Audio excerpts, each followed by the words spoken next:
we are with another edition of Super 7, a show where we ask a current or former rider to give us his dream team, his ultimate lineup, his Super 7. My name is John McGilvery. And I am Liam Rudden. And yeah, tonight we have a great guest with a team of 7 riders. Now, the riders can be people they've ridden with themselves. They can be their legends that they watched as children, or they can just be someone that's caught their attention that they're excited about. Tonight, we've got a great guest and a good friend joining us. But as always, I'll let John tell you who it is.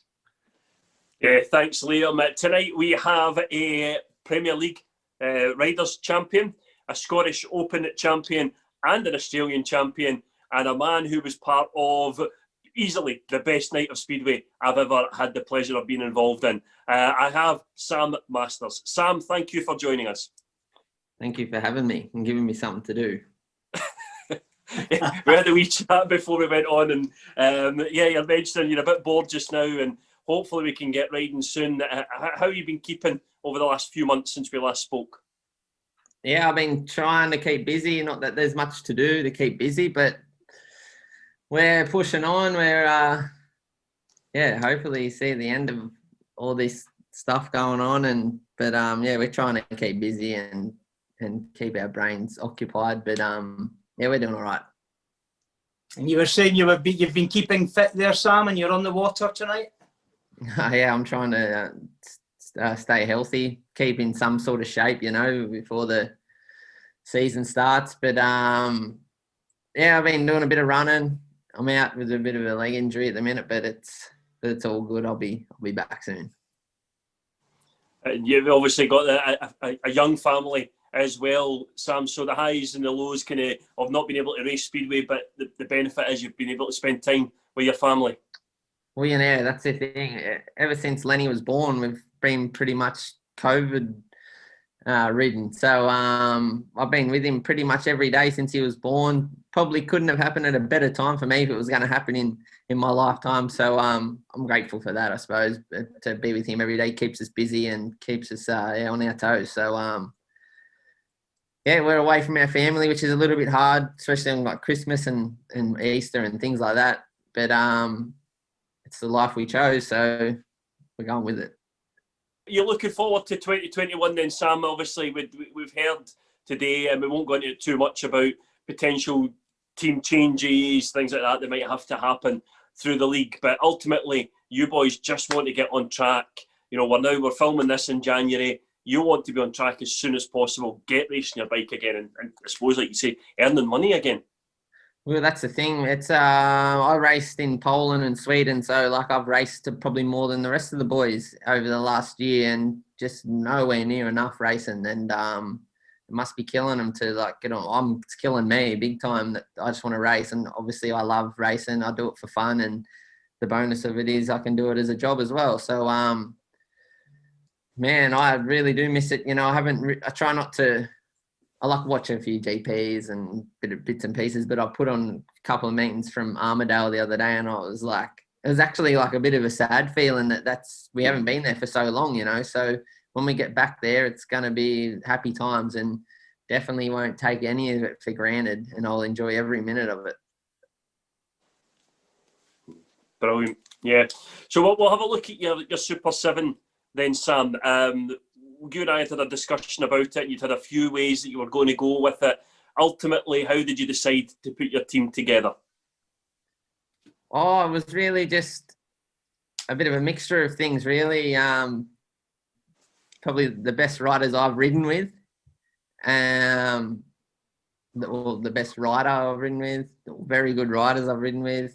A guy that's really helped me, and a guy I really had good team races with. So yeah, just all I don't know how do I say it? Just all sorts of parts they've played in my career, really. Well, we'll get into your 1 to 7 then, and we'll start at number 1. We've got a 2-time world under-21 champion, a 3 times Australian under-21 champion. Who have you got then kicking off your Super 7? Number 1, Darcy Ward. And what's made you opt for Darcy? Well, I raced with him. Well, actually, I grew up with him racing from when can remember, from little kids. And we went to Denmark when we were really young, racing like an 80cc thing, not knowing anything. And we had a great time with Darcy and his dad, George. And obviously, everyone knows who he is if you follow Speedway. And he's probably the best rider I've seen live with my own eyes. And you hear that from a lot of people. And it's, yeah, a good friend as well. But I raced with him at Poole, and some of the stuff he's done on a bike was just mind-blowing, you know. And yeah, I don't know, the best rider I've ever seen. So much good skills and balance on a bike. It didn't matter what track, grippy, slick, heavy, tight, round, whatever. That guy was so fast on the track. So the best rider I've ever seen him in my life. You said that you were at 80cc's in Denmark. At what age would that have been? Oh, I must have been 14, 13 That's or 14 young. with him. It's young to be a long way from home, you know, and it's from Australia to Denmark, so a heavy distance. You know, that must, Yeah, well, what was that like to be away so young? Well, we only did that. We only came over for about 3 weeks. We went. I was with our dad, so that was just I don't know, qualified through the Australian under-16 title. Then we got like the invite to race in Denmark in the 80cc World Championship, and yeah, I just put school on hold for 3 weeks, and we went to Denmark. I went to England first, spent like a week in England, went to Denmark for a week, and then the last week we were back in England, pretty much watching Chris Holder like in his first year and racing in the UK for Isle of Wight. So yeah, and I didn't really understand the whole Speedway thing, but when I'd seen the league racing and you can do this as a job, and Doyle and Chris were together in the same team, then it was just like, man, I need to do this, you know. So yeah, it was cool. Sam, when you're growing up with somebody like Darcy and you're racing with him from a young age, you get to know him. He's obviously a good friend. How does it affect you then when he has his accident? You know, does it make you think twice about what you're doing? You know, what is the impact on you as his friend as well as a rider? Yeah, it's that was tough, man. That for us. I mean, we were all pretty good friends, the Australians, but I never really said much about that. I sort of kept quiet about it because I didn't really. If I spoke about it, it'd affect you a bit.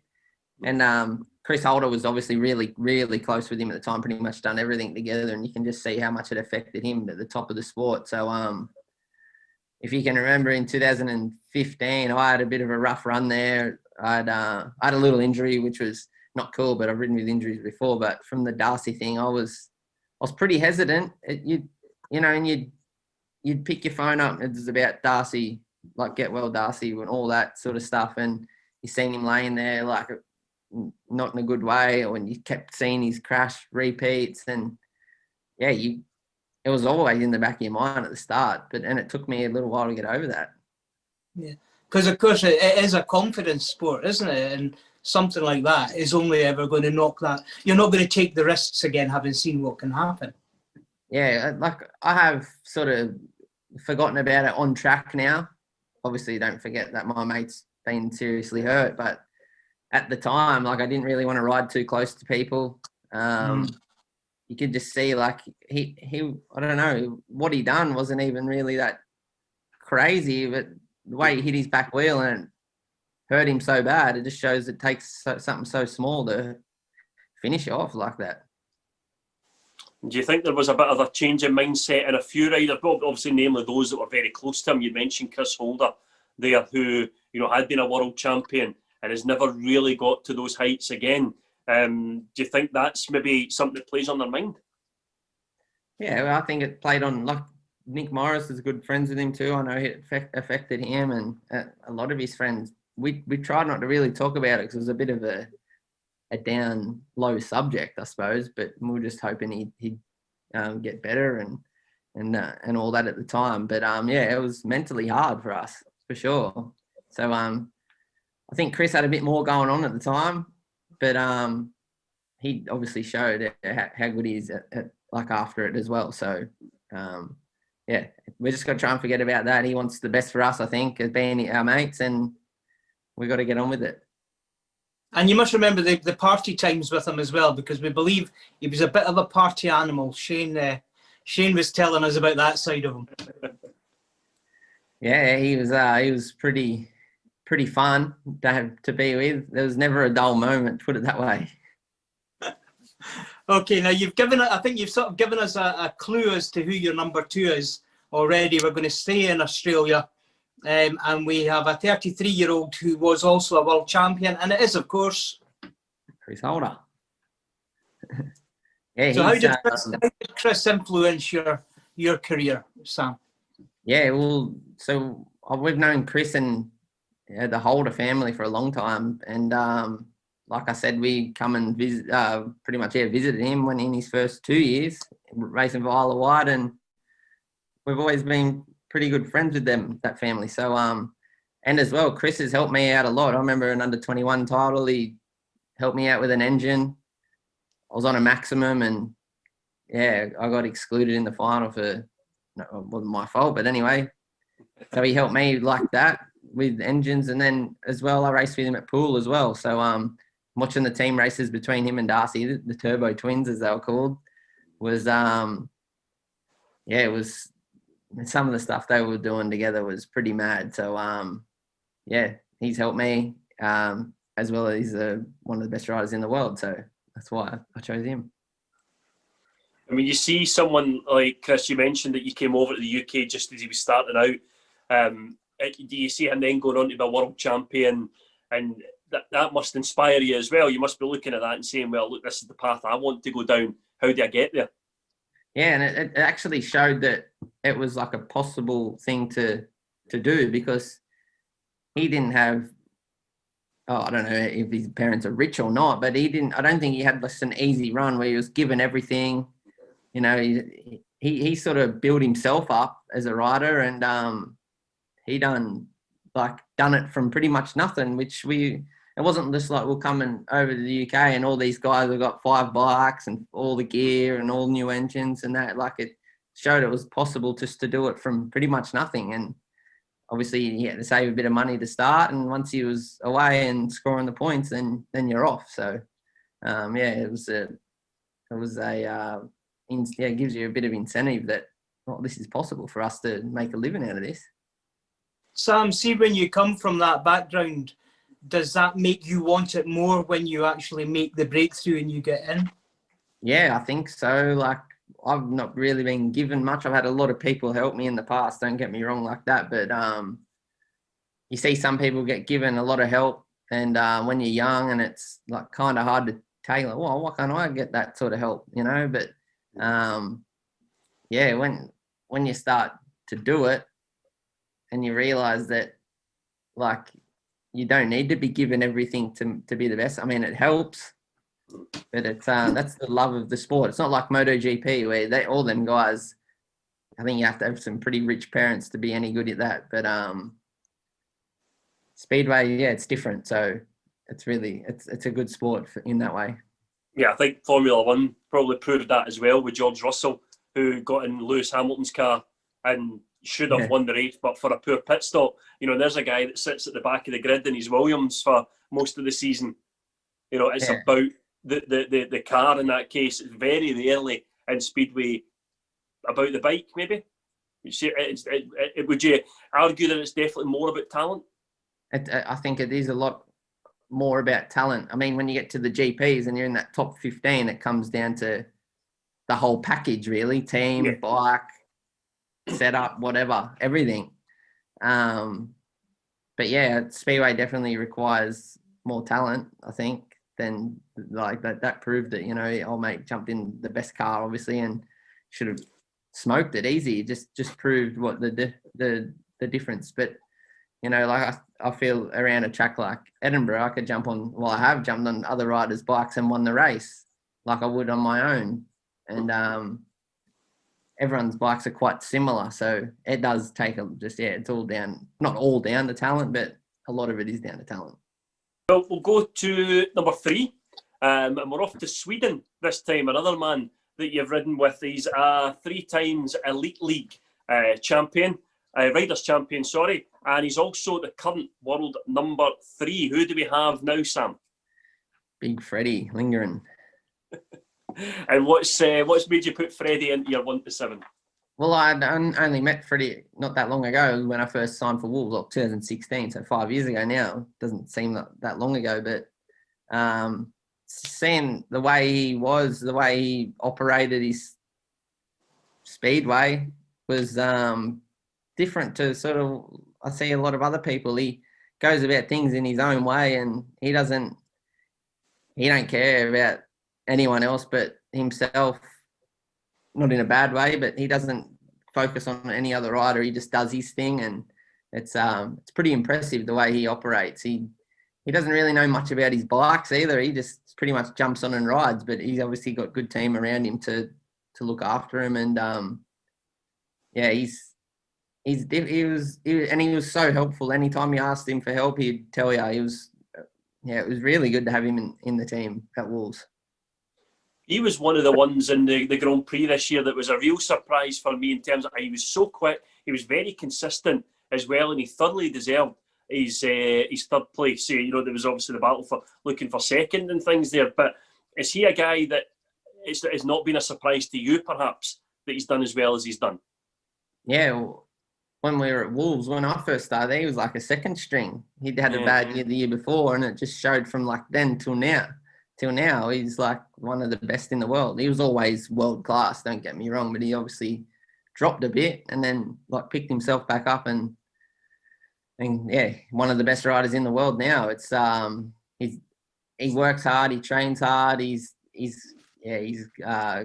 think he grew up. When he was a bit younger, he was a bit like inconsistent, but since he's a bit more mature now and gets it done. But I've seen him do some crazy stuff on the track as well, like Chris and Darcy had. It was pretty gnarly to watch some of the stuff he'd do, and you wouldn't even think of like, how would you even do that? Like he'd passed Doyle, he was like the best rider in the league around Wolves in Heat 1 around the outside, and it's just like, that's like impossible. How did you pull that off, So yeah, he sort of opened my eyes up, and I seen Speedway in a different way, like watching him.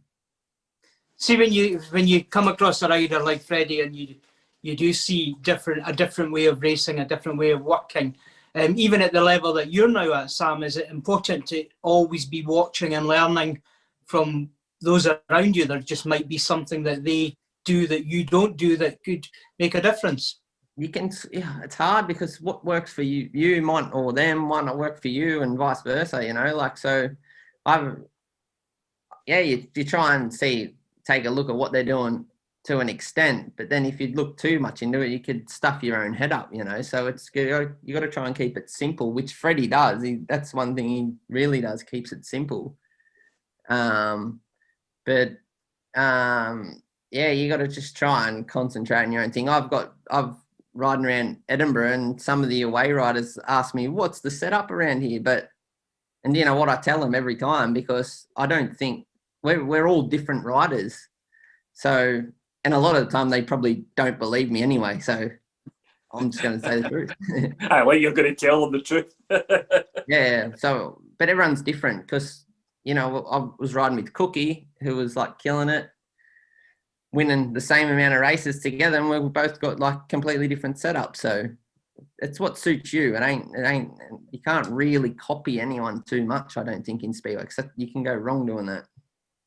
So there's no perfect setup for every bike. It's all down to the individual and the bike and the track that they're on. Well, I mean, everyone's bike's going to be close, especially in Poland, where like the setup is so crucial. Where I think when you ride around Edinburgh, you can sort of outride someone. Your bike doesn't even need to be as good, like better than the other guys.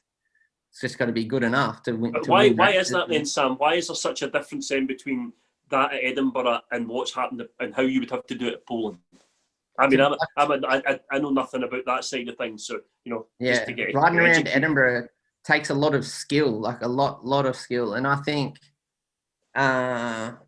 if you got a lot of them GP riders, they probably wouldn't even get around the place, because they're used to racing just them big tracks they racing in abroad. It's like a sprint, like a just wide open sprint with a couple of corners. It's just like fastest bike can win. You need a bit of talent too, obviously, but it's a whole different thing. You need to be right on the setup every time when you're racing in Poland and in Sweden, where you can kind of get away with you can outride people in England a lot, and especially tracks like Edinburgh and Wolves, I think. And that maybe does affect me sometimes when I go to Poland, because I ride two skillful, tight, grippy, technical tracks, and then I go out to Poland and they're big, wide, slick, easy to ride sort of tracks. So it's just two different things. And do you prefer the smaller, skillful tracks over the big? Well, do you know what? I even reckon they should put some more skillful tracks in the Grand Prix, because it's like you say, the motocross and the supercross. Supercrosses takes a lot more technique and way more technical, and riders shine there, and then riders shine in the motocross. So I think in Speedway you should have a variety of everything: big, long tracks, small, tight tracks, technical, grippy, slick. They should mix it up a bit, where they're all quite similar riding styles, each of the tracks in the GPs. We certainly make for more exciting racing for the fans as well. I mean, I reckon it'd mix it right up. Like, some riders would struggle. Imagine going like to a GP around Wolverhampton, where it'd sort of few of them out. I can tell you that right now. So it'd be fancy your interesting. chances as a wild card. Yeah, it'd be nice to get a wild card around Edinburgh, wouldn't it? Plenty of laps there. The thought of even have some form of GP at Edinburgh would be sensational, but I think we're a long way away from that. I'm trying to win the lotto, mate. So if I win that, I might. Now, number 4, we have another 3 times world champion, and someone I'm surprised hasn't turned up on Super 7 before. He's a British rider. Who have you got at number 4? Wolfie, Ty Wolfenden. Now, he's a bit of a character. Why have you included him? Tell us all about Ty. Actually get on pretty good friends, me and Wolfie, to be honest. We always keep in contact, but we grew up again racing together, race again against each other a few times in Australia as juniors when he was living in Australia. And just sort of known him for a long time, and then he stayed at our place the year he actually won the world championship. And I think he put my name forward to race for Wolves as well. So he got me in at Wolverhampton. He raced with us at Wolves. We won the league together. And again, just see some of the crazy stuff he does. Obviously, one of the best riders in the world, 3 times world champion. It's hard to not put him in your team, isn't it? Knowing him as you do, and having grown up with him again and raced with him, what is it that makes a world champion? What is it that's different about Ty to maybe other riders? What is it that he's got that lets him become world champion 3 times? If I knew, I would do the same thing and try and become world champion too. But a world champion is kind of unique in a way, I suppose. He goes about his business again, different to everyone else. He doesn't race in the UK much at all anymore. He sort of concentrates on Poland. But I think to get so far, you need talent, and all them top boys have got a lot of talent. That's why they're always there. So I don't know what he does different to everyone else, but he's very professional, and his bikes are pretty different to everyone else's, with just little bits and pieces that you wouldn't probably notice. But me as a Speedway rider, everything's pretty, it's nicely made, and it's a very professional setup he has. And a fan of a tattoo, it would seem, as well. Yeah, I'm not a fan of you do what you want, but yeah, I'm not a fan of tattoos like him, that's for sure. You mean you've not got the Edinburgh Monarch's tattoo yet? Edinburgh Monarchs. I don't know. I read in his Speedway Star interview, he said something about he just trains harder. If he wants to have a bit of chocolate cake, he'll have a bit, and he'll just train harder. Which is fair enough if he's got the time to do that. But he's one that we've heard in other interviews that kind of stepped things up a bit with their training. I know Nicky Pedersen had done a bit during the winter a few years ago to say, look, I'm really going to go fitness-wise to the next level. And Liam and I have interviewed guys who have maybe been around in the 90s where it was a bit of a drinking culture within Speedway. That's all moved on. Was he someone perhaps then, a few years ago, you see you grew up with him, that you saw that he was always trying to take it to the next level? I don't think it's only been the last year or two I think he's started training real hard, but before that he was just pretty much riding on pure talent, I reckon. He's lost a lot of weight now, so if you watch like anything back from say 2013 when he won his first world title, even 2015 when he won his second world title, you can see he wasn't as fit as he is now. So he's taken that next step obviously the last couple of years, but yeah, them good old days, they're done, aren't they? I reckon they would have been a fun time to be a Speedway rider. But yeah, everyone trains hard now. Everyone's like hard at it. Doyle probably trains harder than any of them and doesn't show it. He doesn't put anything on his social media. But from what I've seen, I reckon he's probably one of the hardest. He works the hardest, harder than any of them. You're still a young thing yourself, Sam, but do you think as you get older in the sport, you have to train more just to keep that fitness level there? I think so, yeah. When you're young, you're pretty flexible, you're pretty flimsy, and you sort of can get away without training. But yeah, as you get older, I've done more as I got older. I never used to do much at all, to be honest. And but I was always pretty active and fit, healthy anyway, so I didn't need to. But now I'm getting older. Yeah, you need to train pretty. I've been training pretty hard the last couple of years. Actually, it started from when I won my Australian Championship. I went home after that season, after 2016 and won 2017. I trained harder than I ever have, and it worked, I think. Well, I think it worked. It's all in your head, though. And again, if it's in your head to that training, and if you go out there and train and think you've trained hard enough, then it'll help. How then? You're saying that it's in your head. How much of Speedway do you think is in your head? You know, they always say in any sport, your biggest competitor is actually yourself. Yeah. Because you need to believe more than anything. How would you take that into Speedway then? Is that a thing that you think, you know, if my head's in the right place, then I'm going places? Well, I've been through stages in my life, in my career, that I've went through like a month or two where I've beat the best riders in the world week in, week out for about 2 months, you know.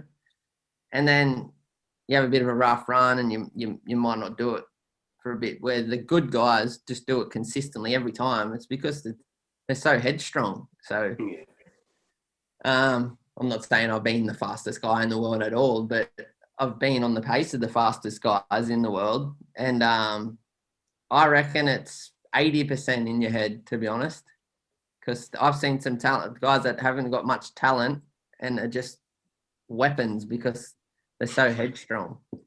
But you can see the guys that have done like sports psychology and stuff like that, the way they think and the way they even talk about it is, you can see that, or maybe not even sports psychology, but what a sports psychologist would try and make you be, you can see them guys are successful.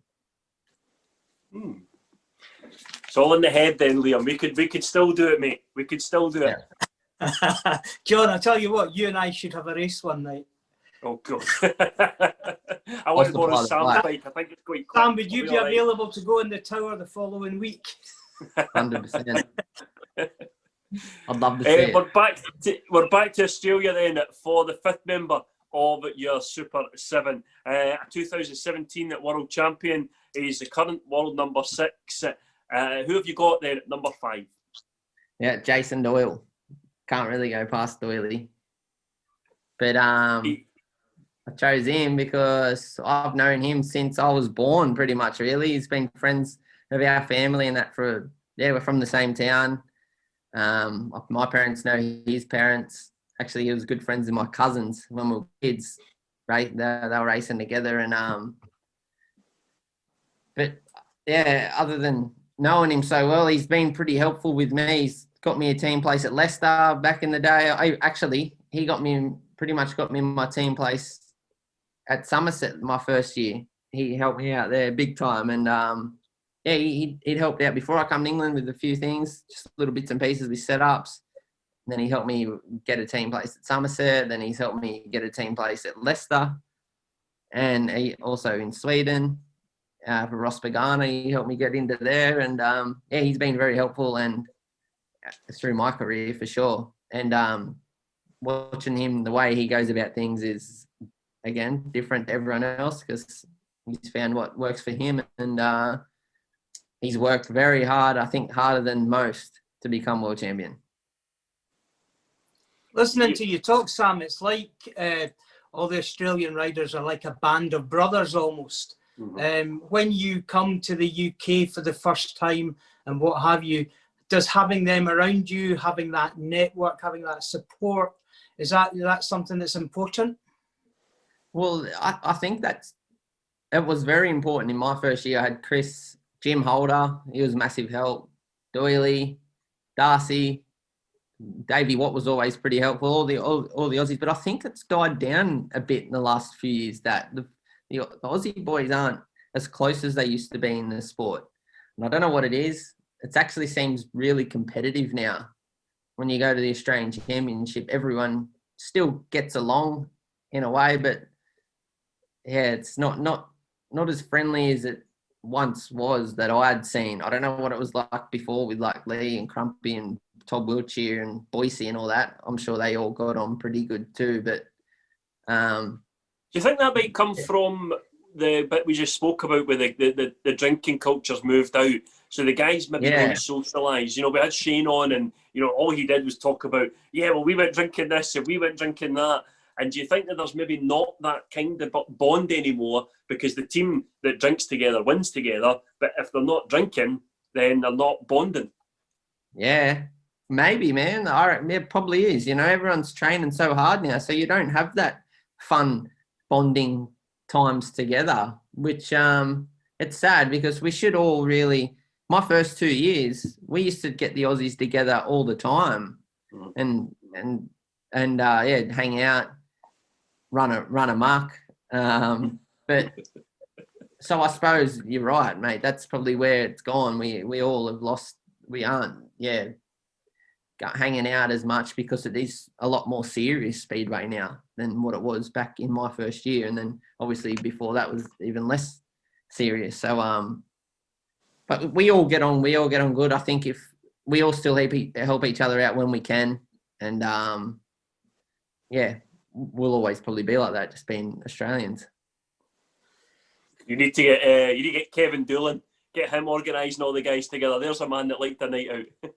Yeah, but he's gone back to Aussie now. So yeah, but he's going back to Aussie for the championships. Get him to organise a wee night out with all the boys. I'm sure you'll all be bonding again like you used to. Yeah.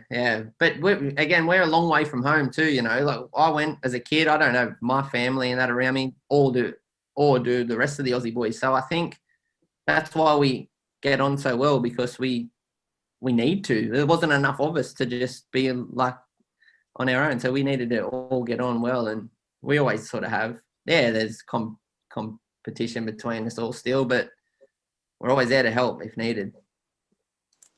Okay, at number 6, Sam, you've got another legend of sorts, and I'm sure that John is going to have lots of questions to ask you about your partnership with this guy. Who do you have at number 6? Yeah, I had to choose Craig Cook for sure. He's helped me a lot too. You know, I had that year off before I rode for Edinburgh the first year when we smoked everyone, and just having him in the team was really helpful. Awesome team rides. Won the league twice together. Will, his dad, was always helpful with us as well. Just an awesome person to have in your team. He kept it exciting at times. He'd I don't know, he'd get like angry and that at times, but you need that because it pumped the boys up when he was. I don't know. I don't really know how to explain it, but you have to be a bit of a larrikin, I think, to be a good sportsman. And Cookie's got that. He knows how to stir it up a bit. And when you rode with them, I mean, you were famous, you know, your double act was famous, your team riding. Do you just know when you race with somebody that is going to work, that you've got the ideal partner on track? Or do you have to work it all out beforehand, what you're going to do? I think we sort of we bonded on the track together quite quickly, really. We're both two completely different riders, I think, but at the same time can go fast, especially around tracks like Edinburgh. And he was probably always quicker than me, but I was always pretty good in the first lap, first off the start, first lap. And then he'd sort of come through. Like, yeah, I think if you were too much similar, you'd get in each other's way a bit. But, yeah, I think just the way he rides, he was always pretty hard, flat out, where I was a bit more like throttle, easy on the throttle. And, yeah, we just worked together well. And in the end, it was actually trying to get the other one to beat them over the line, keep the average down. But we had some awesome times on the track, and to win 2014 like we did I'll never forget that. So that's really why I chose him, not just because of 2014, but just everything I've said about him. Yeah, 2014 was sensational. That night against Somerset, I had the pleasure of being the centre green presenter that night. At the start of the meeting, we were miles ahead. And I remember EMTV showed the meeting again this year. The first time I'd watched it for a while. You know, 6 heats in, and you're thinking, how did this come to a last heat decider?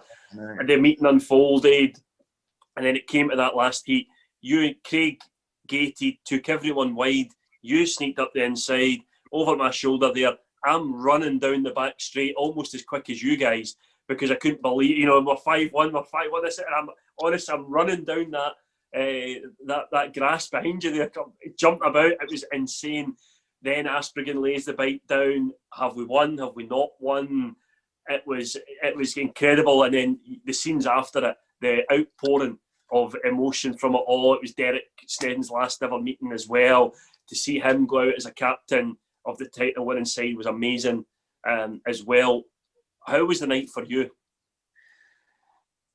Wow, man, because we had a big couple of days. We were at Somerset the night before, and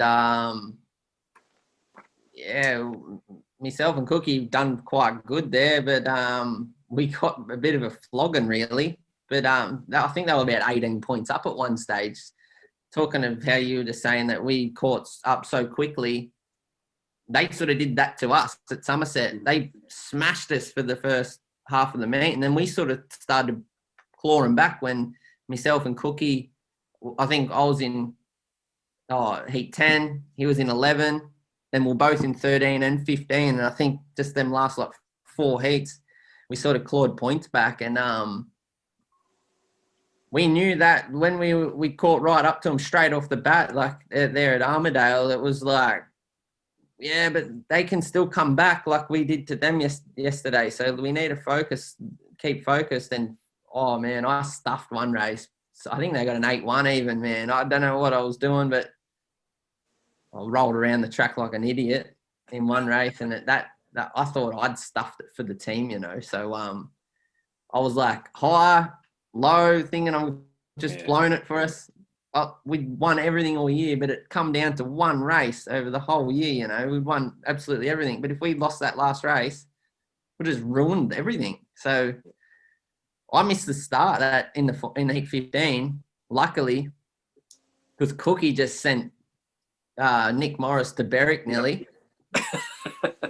I had one option, was to cut back, and all of a sudden I'm like next to Cookie going like, how do I get here?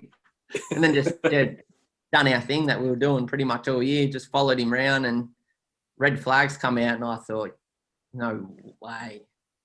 That's saying it politely. You would hate to hear what I was saying under my helmet. But then when we were riding down the front straight there, and we just seen Alec and John stand on the track with their arms up, and the crowd, you could hear the crowd in your helmet. It was just like the biggest relief, because riding around to the start line before heat 15 was like, I've never, ever, ever felt so much pressure in my life. You know, hearing the crowd there on turn 3 and 4 was just like, but once we'd seen we'd won, the weight was lifted, and it was just like so much fun. after that. And I'd actually choose, if I could pick a favourite captain in this Super 7, but it would make it 8, I'd pick Derek Snedden. This is the best captain I've ever had in my team. Yeah, Derek was worth a few points alone. By the way, he gelled that 2014 team. I think he really had everyone wanting to be part of the team. And, you know, the way that they went out and beat everyone all season. Yeah, of course, there was a team of exceptionally good riders, but he brought them together really, really well. Yeah, he was the best captain ever. He knew what to say, when to say it. He didn't really even need to go and score any points. As long as he was in the pits, I think he'd be like a really good team manager. Like if he ever came available to do that for Edinburgh, I think he'd be the go. But yeah, he played a massive part. Maybe not on track, so a lot of fans probably didn't see how big of a part Snedden played, but he was really good with all of us. And, you know, that year, 2014, that's the first year I've ever rode with a team with full English-speaking team, like English, Scottish, Aussies, and one American. So that we all got on so well, and I think there was no language barrier there. And that's no offence to the guys that I've ridden with that aren't from an English-speaking country. That's just one thing that was so good about that team. Yeah. I don't want to obviously it's about Craig Cook. You've included Craig Cook, so I feel we've wandered away from him to talk about that sensational night. But, you know, as a number one that season, him and Justin Sedgman had a sensational partnership that year as well. But Craig's went on to the Grand Prix. He's tested himself at that level. I think there's probably still a lot more to come from Craig in his career. Would you agree? Yeah, he's not exactly young, but he's...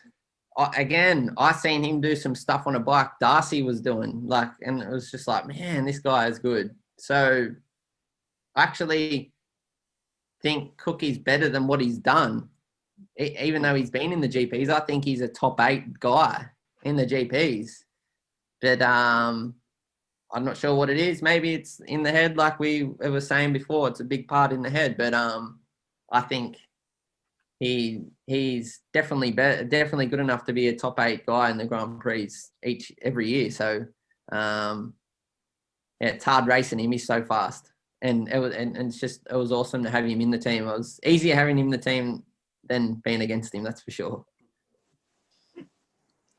Well, we'll complete your lineup then. We're going back to Australia for your 7th rider, and this guy is a character. Who do you have at number 7? Yeah, a lot of Aussies in there, but I've got Shane Parker. And Shane was a sensational rider, but what's made you put him into your lineup? Yeah, I suppose there's probably better riders than what Shane was.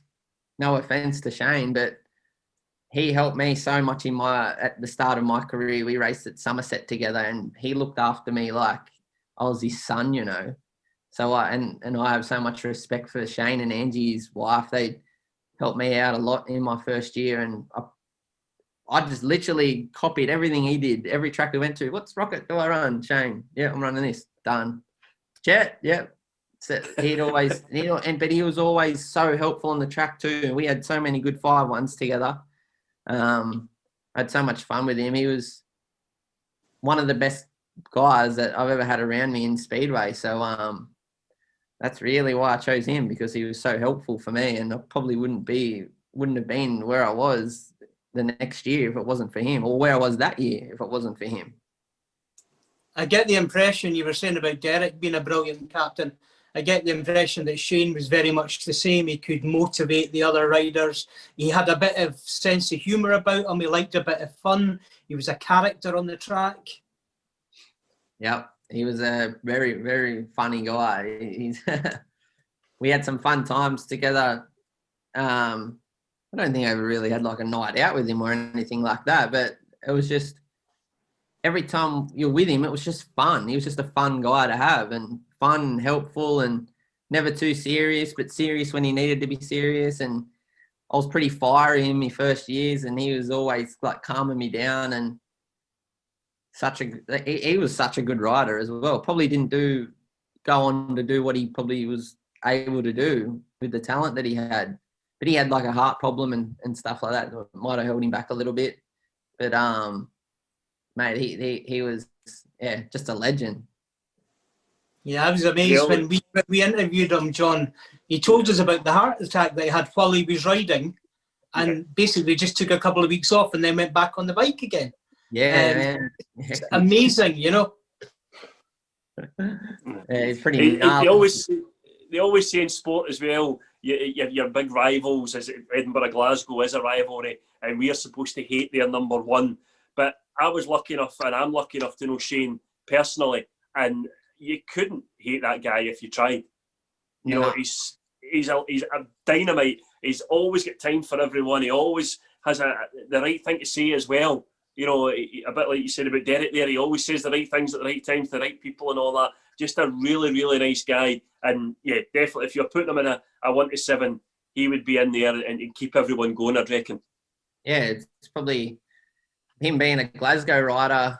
I don't know how a fan could hate the guy because he was never dirty.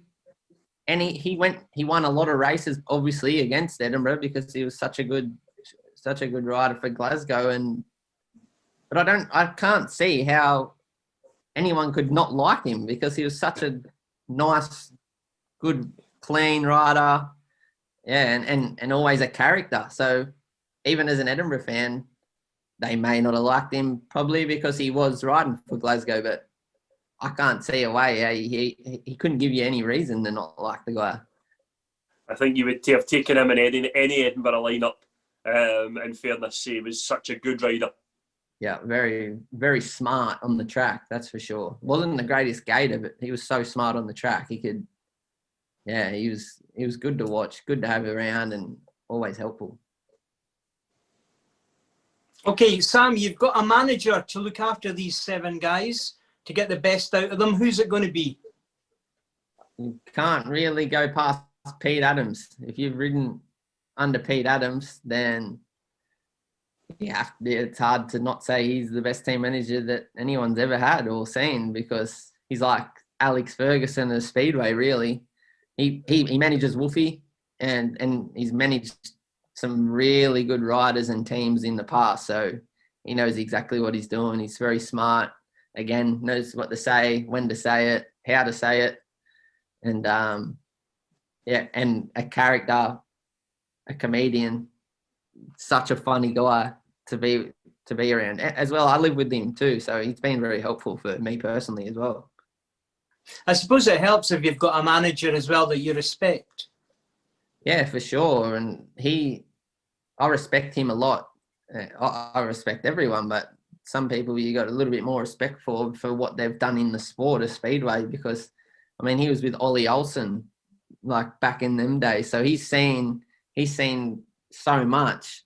He has, he probably knows more than any human living now about Speedway. He knows exactly what's going on. So, yeah. So we need a captain from this 1 to 7 as well. Who's going to be the man who's going to keep this side together? Can I put Derek in there and he just sits in the corner? Why don't we, John, why don't I've asked we Derek plenty of times to go and sit in the corner, mate. He never listens. why don't we do our first ever non-riding captain just for Sam? There we go. There you go. So I don't know who I'd choose there. Captain. It'd have to be Parker or maybe Chris or someone. Yeah, I don't know, but we'll go with Derek. We'll let you have Derek. We'll let you have Derek. 7.5 riders. 7.5. Who would you put out in Heat 15 if it was the last heat decider? Out of my 7? Yeah. Yeah. It's kind of hard to say. You'd have to put Darcy. He was so good under pressure, that guy. Probably Doyle as well. Oh, Wolfie's good under pressure too. Darcy and Wolfie, I'd have to say. Yeah. Last thing we need to do before we move on is a team name. Do you have a name for your Super 7? Sam's Super 7. It's pretty standard. I don't know. We'll go with alliteration. So we've got 10 quickfire questions now. So we'll fire them off to you and see what your answers are. So number 1, when was the last time you were on a Speedway bike? last time it was like 11th of October, I think. Maybe. Yeah. Okay. Number 2, do you have a lucky or a favourite helmet colour? Nah, not really. Do you have a favourite gate number or a favourite gate to go from? Every track's different. Some tracks, you have to say gate 1. Oh, gate 1 at Edinburgh and Wolves is not so good, so I can't even really say that, but gate 2 I'll go. Okay, gate 2. Tea or coffee? Coffee. If you hadn't been a Speedway rider, what would you have been? A bum.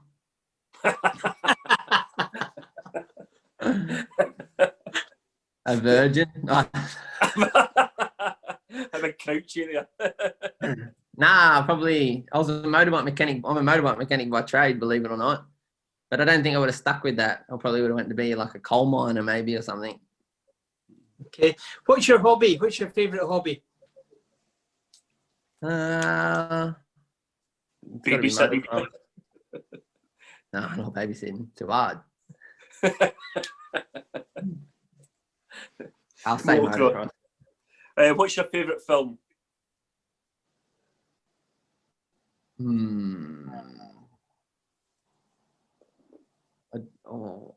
I don't know. What was I thinking the other day? Lone Survivor's good, but it's not really my favourite.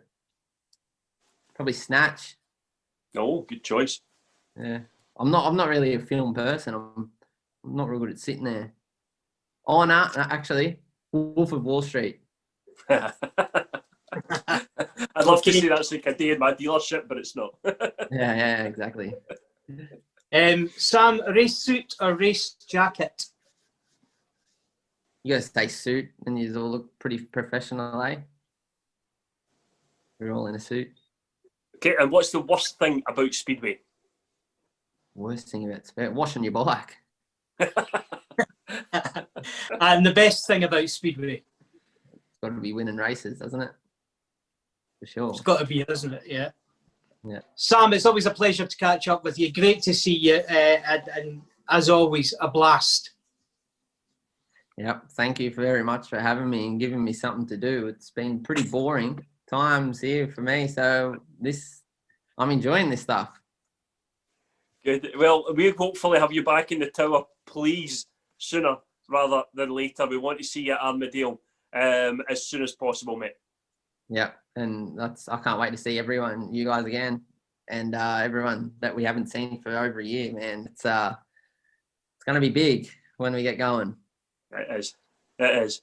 Well, brilliant. Listen, Sam, thank you very much. You've been brilliant as always. I love you, and there's absolutely nothing you can do about it.